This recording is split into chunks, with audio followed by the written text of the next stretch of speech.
Hola mi gente, mi nombre es Isidro y estás energizando. El día de hoy vamos a hablar acerca de Chernobyl. Espero que les guste. Comenzamos.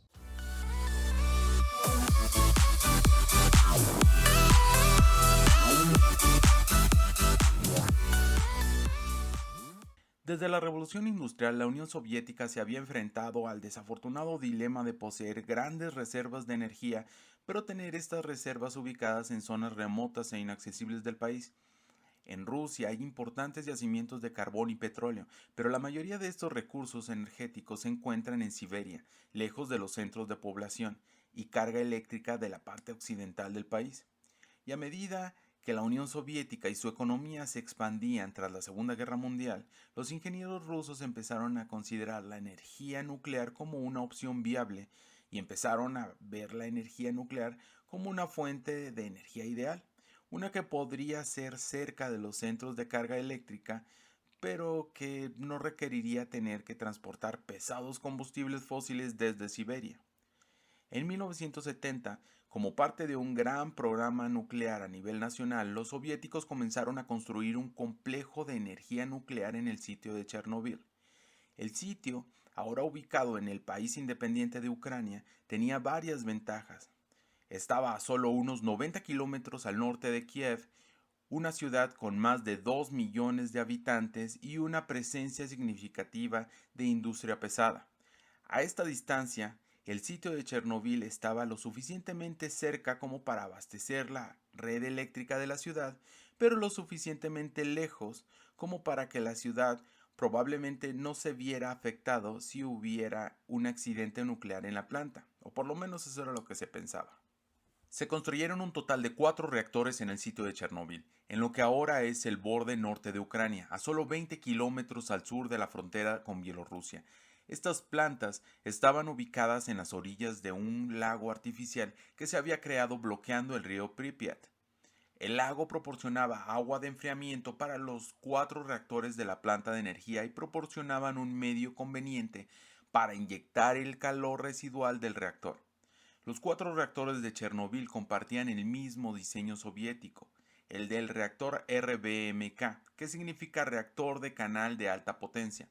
El RBMK era un diseño único soviético que evolucionó a partir de los primeros reactores rusos moderados por grafito, utilizados para la producción de plutonio de la Unión Soviética para su programa de armas. Como resultado, el diseño del RBMK incluía varias características que lo diferenciaban claramente de los reactores comerciales desarrollados en Occidente.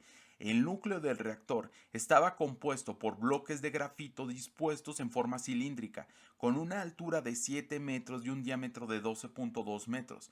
Dentro de estos bloques de grafito se utilizaban tubos de presión para alojar tanto los elementos de combustible como el agua refrigerante. El RBMK utilizaba agua ligera como refrigerante y grafito como moderador, y se permitía que el agua dentro de los tubos de presión en el núcleo hierva y se convertía en vapor para eliminar el calor de fisión del núcleo. Una ventaja del diseño de tubos de presión del RBMK era que no necesitaba vasijas de reactor de gran tamaño y con paredes gruesas. Esto fue una gran ventaja para los ingenieros soviéticos, ya que la URSS no contaba con instalaciones de fabricación de metal capaces de producir de manera confiable las grandes vasijas de presión necesarias para los reactores PWR tradicionales. Además, los tubos de presión permitían realizar recargas en línea, es decir, reemplazar elementos de combustible mientras el reactor seguía en funcionamiento.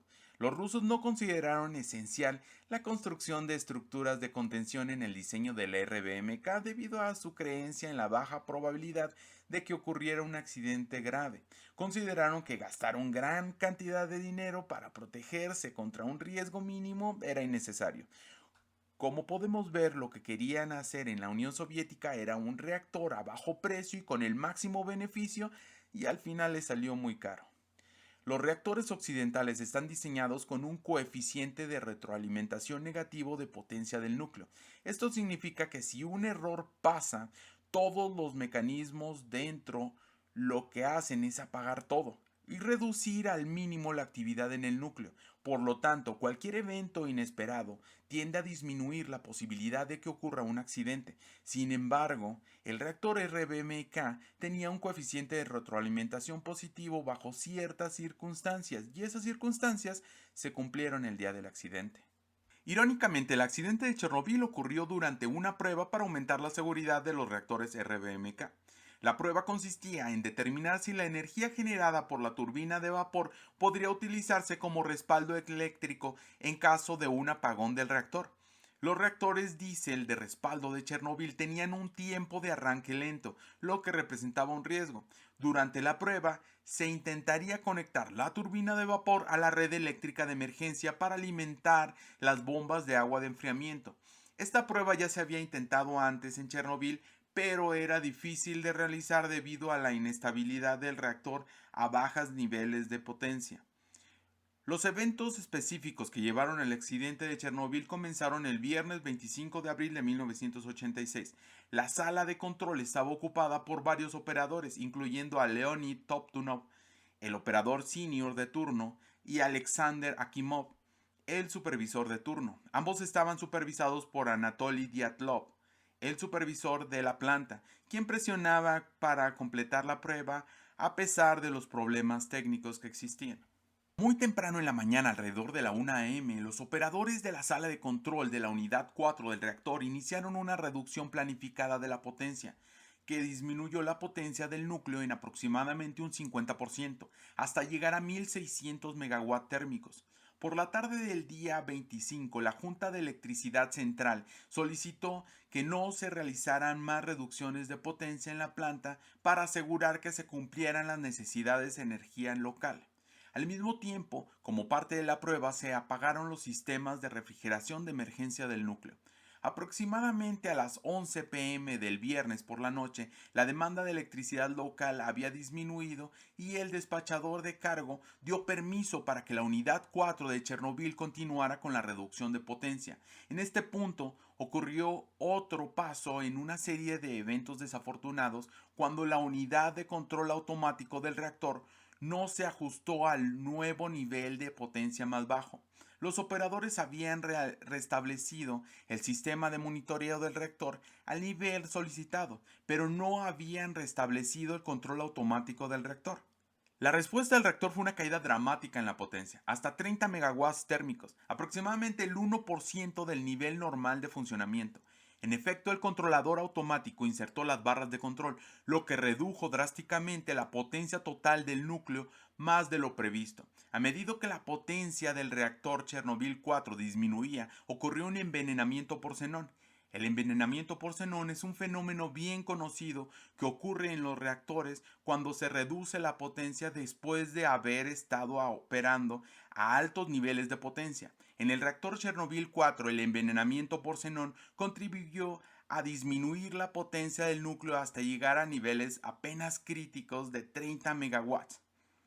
Poco después de la medianoche, el 26 de abril, los operadores de la planta, ansiosos por completar las pruebas de reducción de la turbina, retiraron la gran mayoría de las barras de control para contrarrestar los efectos del envenenamiento por xenón y mantener el reactor en estado crítico. El reactor respondió aumentando gradualmente su potencia hasta llegar a 200 megawatts térmicos, aproximadamente a las 12:30 am, y la prueba continuó. De acuerdo con el procedimiento de pruebas, los operadores bloquearon la señal de parada del turbogenerador, debido a que la prueba estaba diseñada para determinar la energía motriz disponible en la turbina de vapor y el generador eléctrico. Bloquear esta señal de parada permitió que la prueba continuara sin temor a un apagado prematuro del reactor. Los operadores continuaron siguiendo un protocolo de prueba oficialmente aprobado. Sin embargo, es sorprendente lo despreocupados que estaban con los operadores al desactivar puntos de ajustes y sistemas de seguridad bien establecidos e importantes dentro del reactor. A la 1 am, mientras la potencia del núcleo se mantenía en 200 megawatts, los operadores habían reducido el margen de reactividad operativa a 6 u 8 barras, un nivel muy por debajo de lo que se considera normal o seguro. Los soviéticos utilizaban la medida ORM, única en la Unión Soviética, para determinar los regímenes de operación seguros. El ORM nominal era de 30 barras de control, siendo 16 el nivel más bajo que se podía operar en condiciones normales de operación. Por lo tanto, los niveles alcanzados durante la prueba de abril de 1986 estaban muy por debajo del margen de seguridad óptimo. Dentro del núcleo, un total de 8 bombas refrigerantes, 4 por cada lado, podían suministrar agua de enfriamiento al núcleo del reactor. Si bien las 8 eran necesarias durante la operación a plena potencia, en este punto de la prueba, el núcleo estaba operando a un 16avo de su nivel de potencia total y normalmente no necesitaría un flujo máximo de agua. Sin embargo, según el plan de prueba, los operadores encendieron las 2 bombas finales, lo que permitió que las 8 bombas suministraran agua de enfriamiento al reactor. Este gran flujo de enfriamiento, junto con el bajo nivel de potencia general, limitaban en gran medida la producción de vapor y la presión. La energía del núcleo ahora se usaba principalmente para aumentar la temperatura del agua de enfriamiento y no para generar vapor. Si bien la producción real de vapor disminuyó notablemente, el aumento en la temperatura promedio del agua significaba que el agua líquida actual se convertiría fácilmente en vapor si hubiera un ligero aumento en la potencia o una disminución en el flujo del agua. Esto también creó una situación en el núcleo en la que el agua predominantemente líquida ahora absorbía neutrones adicionales, lo que hacía necesario retirar más barras de control si se deseaba mantener los niveles de potencia. Es fundamental destacar que las 8 bombas de refrigerante del reactor que ahora estaban en funcionamiento obtenían su energía de diferentes fuentes. 4 de las bombas eran alimentadas por el transformador principal de los servicios de la estación. Las otras 4 bombas estaban directamente conectadas a la combinación del generador de vapor y la turbina en funcionamiento. La conexión entre la alimentación de las bombas y el generador de turbina era crucial para la prueba. El objetivo era determinar cuánto tiempo podía mantenerse en movimiento la energía rotativa de la turbina de vapor y el generador y a qué velocidad se podía transferir agua al reactor. A medida que la prueba continuaba, los operadores apagaron las últimas señales de protección del núcleo para compensar la menor cantidad de agua en el separador de vapor. Los operadores comenzaron a desviar agua de alimentación directamente hacia el separador de vapor. Esta agua circulaba eventualmente hacia el núcleo, enfriándolo aún más y produciendo una disminución en el volumen de vapor dentro del núcleo. Ambas acciones absorbieron neutrones adicionales, generaron reactividad negativa, aumentaron los efectos del envenenamiento por xenón y redujeron aún más la potencia del núcleo. Para compensar esto, se retiraron varillas de control adicionales de forma automática y manual para mantener la potencia del núcleo en 200 megawatts térmicos. Después de completar las preparaciones preliminares del núcleo a la 1:23 am, 20 minutos después de alcanzar el nivel de potencia de 200 megawatts térmicos, los operadores comenzaron la prueba de desaceleración real. La prueba comenzó cuando los operadores cerraron la válvula principal de vapor para la turbina que estaba acoplada al generador que proporcionaba energía a 4 de las bombas de refrigerante del reactor. Como respuesta a esta acción ocurrieron varias cosas. La primera reacción de los operadores fue insertar nuevamente varillas de control en el núcleo para contrarrestar el aumento de potencia. Aunque parecía lógico, la estructura física de las varillas de control del RBMK condujo a otro aumento no intencionado de la potencia del núcleo. Las varillas de control no son componentes homogéneos y constan de varias partes. Cuando las varillas de control en el reactor de Chernobyl se retiraron completamente del núcleo y luego se volvieron a bajar, las puntas de grafito fueron las primeras partes de las varillas en volver a ingresar al núcleo. En lugar de absorber los neutrones y ralentizar la reacción, las puntas de grafito moderaron aún más los neutrones y facilitaron la fisión. La combinación de los espacios de vapor crecientes y el moderador adicional de grafito generó un enorme aumento en la potencia del núcleo. Los análisis posteriores al accidente sugieren que los niveles de potencia del núcleo alcanzaron más de 100 veces el nivel normal de plena potencia, alrededor de 300.000 megawatts contra los 3.140 que tenía normalmente. El aumento masivo de la potencia duró menos de 30 segundos, pero causó una gran destrucción dentro del núcleo. El incremento de la energía, presión y temperatura provocó la ruptura de los tubos de presión, el deterioro de las envolturas del combustible y la exposición de los pellets de combustible. La falla de los tubos de presión agregó más reactividad a la situación. La combinación de alta presión y altas temperaturas llevó rápidamente a una explosión de vapor catastrófica en el reactor 4 de Chernobyl. Si hubiera existido una estructura de contención, los efectos de la explosión se habrían mitigado al menos parcialmente. Sin la estructura, los efectos fueron devastadores. La fuerza de la explosión de vapor desplazó la estructura de escudo superior de aproximadamente 1.000 toneladas y expulsó grandes cantidades de combustible, vapor, envolturas y grafito del núcleo.